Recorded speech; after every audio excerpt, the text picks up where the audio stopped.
huge study shows where gout comes from, and it's not what we thought.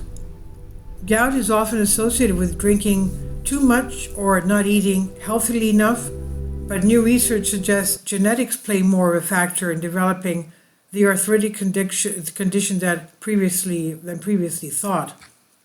Associated with drinking too much or not eating healthily enough. The research carried out by an international team of scientists looked at genetic data collected from 2.6 million people across 13 different cohorts of DNA data. The number included 120,295 people with prevalent gout.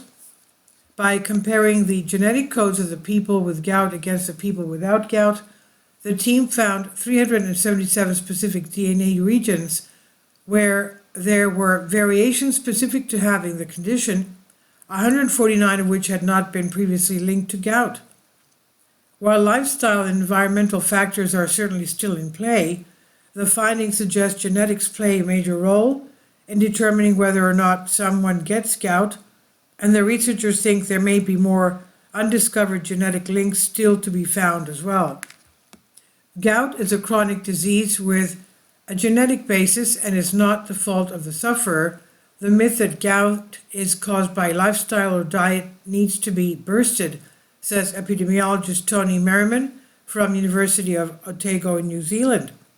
Gout takes hold when there are high levels of uric acid in the blood, which then form sharp crystal needles in the joints. When the body's immune system starts to attack those crystals, it leads to significant pain and discomfort. Genetics is important in every stage of that process, the researchers suggest. Particularly, it affects the likelihood of the body's immune system attacking the crystals and in the way uric acid is transported around the body. Gout can come and go, and there are treatments available, and the authors behind the new study think misconceptions can put people off getting those treatments. That's a real problem, with cases of the condition rising, and this widespread myth causes shame in people with gout, making some people more likely to suffer in silence and not go and see a doctor or get the prevalent drug that lowers urate in the blood and will prevent their pain, says Merriman. On top of giving us a better understanding of the causes of gout, the new study gives scientists more options to explore when it comes to treatments, particularly in terms of managing the body's immune response to the buildup of uric acid. In fact, existing drugs could be repurposed for this job. There are some limitations to the study. The majority of the data was from people of European ancestry, as some records relied on the self-reporting of gout rather than a clinical diagnosis.